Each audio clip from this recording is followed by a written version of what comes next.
Hello, this is Bharat and welcome again to Bharat KM Land पाठशाला where success begins.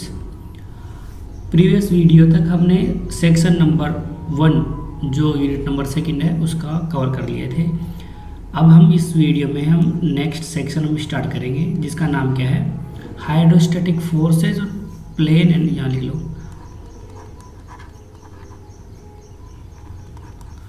Hydrostatic forces on curved and plane surfaces।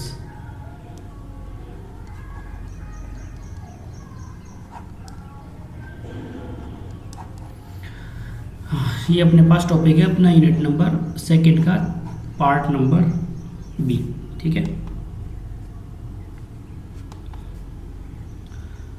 इसमें आप दो चीज़ें देखोगे। पहले तो हम समझते हैं कि कर्व्ड सरफेस कौन सा है और प्लेन सरफेस कौन सा है, ठीक है। तो इधर मैं लिख लेता हूँ प्लेन सरफेस,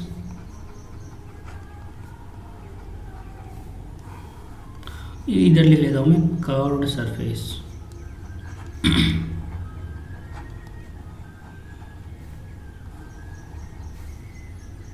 बीच में लाइन खींच लेते हैं। देखो ये अपने पास कोई सेक्शन है कुछ इस तरीके का, ठीक है। इसमें ये भरा हुआ क्या है, फ्लूइड। पानी बोल देते हैं जनरली, पानी भरा हुआ है लेकिन फ्लूइड भरा हुआ है क्योंकि इसकी डेंसिटी चेंज हो जाएगी, उसके हिसाब से फ्लूइड भी चेंज हो जाएगा। ओके, जैसी डेंसिटी रहेगी यहाँ पर वैसा ही वो फ्लूइड रहेगा, ठीक है। ये यहाँ से कितना ऊपर उठा हुआ है तो हम यहाँ पर कह देते हैं कि यहाँ से ये एंगल बना रहा है आपका थीटा, ठीक है। ऐसे ही अगर हम यहाँ पर, तो ये देखो प्लेन सरफेस हो गया ना, ये प्लेन है बिल्कुल। अच्छा, कर्व्ड कैसा होगा, तो कर्व्ड कुछ इस तरीके से होगा। ये अपना इस तरीके जाके ऐसे जा करके कुछ ऐसे रहेगा या नहीं रहेगा,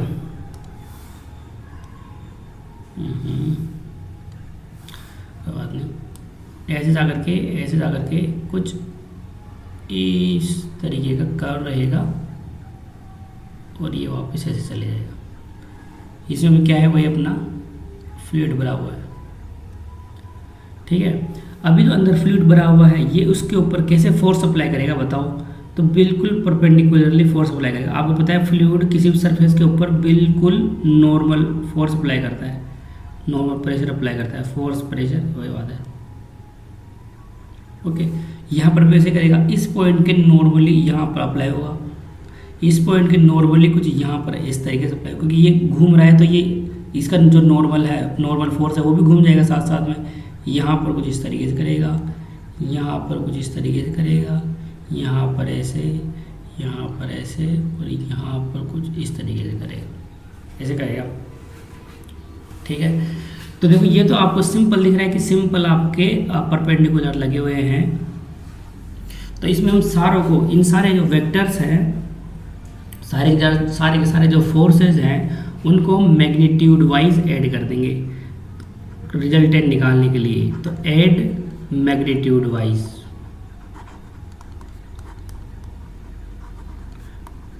मैग्नीट्यूड वाइज ऐड कर देंगे। लेकिन इनको तो मैग्नीट्यूड वाइज ऐड नहीं कर सकते क्योंकि ये तो सारे के सारे एक दूसरे के पैरेलल तो है नहीं। तो हम यहाँ पर क्या करेंगे, यहाँ वेक्टोरिकली ऐड कर देंगे। ये बस ये दो कीवर्ड है वो आपको ध्यान रखना है। एग्जाम में अगर कभी पूछ ले, शायद अभी पूछा हुआ नहीं है, मैंने तो कहीं देखा नहीं क्वेश्चन, लेकिन पूछ सकते हैं, कोई ज़रूरी नहीं है। वेक्टोरिकली हम इनको ऐड करेंगे जिससे क्या होगा, रिजल्टेंट कैलकुलेट हो जाएगा। अब ये मैग्नीट्यूड वाइज तो हम सिंपली ऐड कर सकते हैं लेकिन वेक्टोरिकली हम सिंपली ऐड नहीं कर सकते। ये थ्योरेटिकल तरीके से बता रहा हूँ। प्रैक्टिकली हम कैसे करते हैं क्वेश्चन को वो मैं आपको कुछ फॉर्मूले वगैरह बताऊंगा। सिंपल 2 फॉर्मूले याद करने, उसी से इसके सारे क्वेश्चन बनते रहते हैं और इसके तो मैग्नीट्यूड वाइज सिंपल तरीके से ऐड कर लेते हैं। तो इसका भी मैं आपको फॉर्मूला बताऊँगा, कोई बड़ी बात नहीं है क्योंकि इस पर मोस्टली तो देखो वो कभी कभी मोस्टली देखो कन्वेंशनल क्वेश्चन ही आता है इसके ऊपर, लेकिन कभी कभी वो कंफ्यूज करने के लिए कुछ इस तरीके से डाटा अरेंज करता है कि ऑब्जेक्टिव में भी वो दे सकता है, तो फटाफट सोल्व हो जाएगा। अगर डाटा है ना जो तरीके से एडजस्ट किया हुआ है, फटाफट एक दूसरे से कटा करके वो आंसर आ जाएगा उसका। लेकिन कभी कभी क्या होता है, थोड़ा सा लेंथी क्वेश्चन भी ऑब्जेक्टिव में वो डालते हैं, तो उस क्वेश्चन को हमें छेड़ना नहीं है। वो आप जब प्रैक्टिस करोगे तो आपको पता लग जाएगा कि इसमें थोड़ा टाइम लगेगा क्वेश्चन में, तो उन क्वेश्चन को हमें छेड़ना नहीं है, वो टाइम ख़राब करवाने के लिए एग्ज़ाम में क्वेश्चन देते हैं और कोई मोटिव नहीं है उनका। लेकिन हम क्या करते हैं कि ये तो क्वेश्चन आता है मुझे फॉर्मूले भी आते हैं, मैं इस क्वेश्चन को करूँगा और टाइम ज़्यादा लगता है, जिससे क्या होता है जो ईजी क्वेश्चन है वो भी हमारे छूट जाते हैं और सिलेक्शन रुक जाता है। तो ये आपको ध्यान रखना है, ठीक है। इसके आगे हम चलें तो हम पहले प्लेन सरफेस की बात करेंगे, फिर हम कर्व सरफेस की बात करेंगे, ठीक है। तो हम पहले बात कर लेते हैं प्लेन सरफेस की।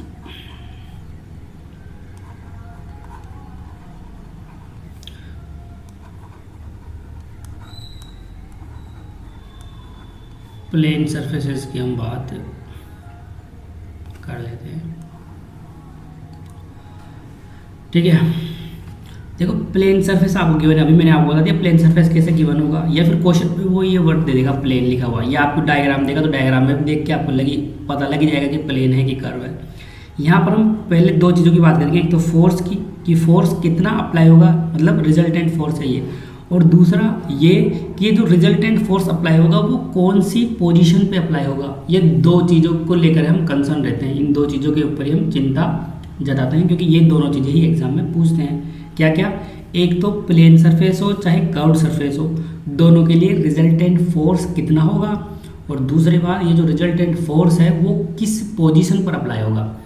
ये दो बातें आपको ध्यान रखनी है। तो प्लेन सरफेस के लिए जो फोर्स है वो कैसे कैलकुलेट करेंगे, सिंपल आपको फॉर्मूला ध्यान रखना है। क्या है, पहले लैंग्वेज में लिखता हूँ, फिर मैं आपको सिंबल की फॉर्म में लिख दूंगा। पहला तो है कि pressure at CG of the plate, pressure at centre of gravity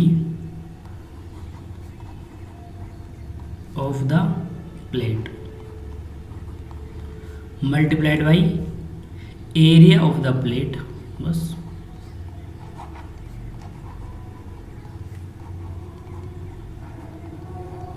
ये दोनों बातें आपको ध्यान रखनी है। अब इसमें मैं थोड़ा, अब ये तो पता नहीं रहेगा ना अपने को कि क्या क्या है, तो सीधा अब इसको आप सिंबल फॉर्म में लिख लो। सीधा सीधा क्या करोगे, pressure at CG of the plate, तो प्रेशर मैंने आपको बताया था कि रो जी एच होता है, अभी बताया था ना मैंने पिछले वाले वीडियो में, रो जी एच। रो और जी को आप यूनिट वेट भी लिख सकते हो, यूनिट वेट ये तो होता है डेंसिटी इनटू जी, और एच को आप एच ऐसे कैसे रहने दो, तो यहाँ पर आप लिख दोगे यूनिट वेट इनटू वाई बार। वाई बार क्या है, यहाँ पर लिख लो वाई बार, ये एच ही है, एच मतलब डेप्थ उस सरफेस से, किस सरफेस से, यहाँ से, ठीक है, यहाँ से ऐसे कर लो आप, जैसे मान लो ये आपका एफ लगा हुआ है, तो यहाँ से ये डेप्थ है वाई बार, ठीक है। सॉरी ये वाई बार ये नहीं है, वाई बार ये है, इसके पैरेलल ये जाओगे ना आप, ये है वाई बार, ये है वाई बार। तो लेकिन हमें ये इंक्लाइंड वाली डिस्टेंस थोड़ी चाहिए होती है, बिल्कुल इस सरफेस से नॉर्मल, मतलब इसके परपेंडिकुलर वाली डिस्टेंस चाहिए होती है, तो हमें ये वाली चाहिए होगी। तो इस वाई बार, ये थीटा है, तो ये वाली डिस्टेंस क्या हो जाएगी, वाई बार साइन थीटा हो जाएगी। इसलिए फिर हम यहाँ पर क्या करते हैं, साइन थीटा अप्लाई करते हैं, वाई बार साइन थीटा। ये साइन थीटा क्या है आपको पता लग गया है ना, साइन थीटा तो हो गया, रो जी एच हो गया, रो जी इंटू एच, ये कंप्लीट हो गया है ना, और रो जी ये हो गया, तो रो जी एच, तो प्रेशर आपका कैलकुलेट हो गया at c g of the plate multiplied by the area of the plate. तो एरिया ऑफ द प्लेट आपका सिंपली क्या हो जाएगा, ए। तो आप इसको सीधा सीधा क्या लिख सकते हो कि एफ जो आपका रिजल्टेंट फोर्स है वो क्या हो जाएगा, unit weight Y bar, unit weight किसका है, जो फ्लूइड भरा हुआ है उसका है, Y bar sine theta multiplied by A. ये आपका फॉर्मूला है जो आपको ध्यान रखना है। अब दूसरी बात क्या पता करनी है अपने को कि ये लगेगा किस पोजीशन पे, तो किस पोजीशन पे लगेगा, तो ये आपको पता होना चाहिए कि एच सी से हम डिनोट कर देते हैं कि एच सी पोजिशन के ऊपर लगेगा। From what, from the surface of the fluid, okay. तो एच बार क्या है, ये वाई बार वाला है, वही एच बार है, एच बार प्लस मतलब वर्टिकल डिस्टेंस है ये सी जी तक की, ठीक है, वही ये वाई बार, तो ऐसे वाला था, ऐसे वाला वाई बार था, ओके। तो एच बार क्या है, वाई बार साइन थीटा को आप एच बार लिख दो, ऐसे लिख दिया डायरेक्टली, यहाँ पर लिख दिया मैंने, है ना। इसका डेरिवेशन होता है, डेरिवेशन के ऊपर मैंने आपको पहले बताया था कि ये क्विक रिवीजन है शॉर्ट नोट्स के थ्रू, तो इसमें हम डेरिवेशन वगैरह में नहीं जाएंगे, नहीं तो फिर क्विक का मतलब और जो लॉन्ग नोट्स है उनका कोई फ़र्क ही नहीं रह जाएगा, इसलिए डेरिवेशन के ऊपर हम नहीं जा रहे हैं। तो ये एच से बराबर वाई एच बार, ये दोनों फॉर्मूले से काम हो जाएगा आपका। डेरिवेशन तो कोई पूछता भी नहीं है वैसे भी, है ना। डेरिवेशन थोड़ी पूछेंगे ऑब्जेक्टिव के अंदर, बाकी हम कन्वेंशनल की जब तैयारी करेंगे तो मैं आपको डेरिवेशन बता दूंगा। वैसे अभी तक पूछा गया नहीं है, लेकिन पूछेंगे तो आप कर पाओ, इसलिए मैं बता दूंगा आपको।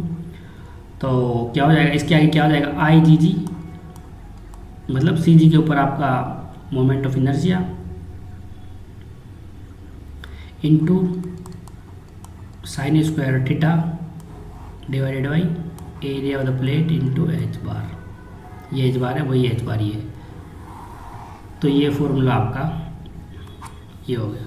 तो एक फॉर्मूला आपको ये ध्यान रखना, एक फॉर्मूला आपको ये ध्यान रखना। ये दोनों किसके लिए है, प्लेन सरफेस के लिए है, ठीक है। अब अगर हम बात करें कर्व सरफेस की, बात कर लेते हैं।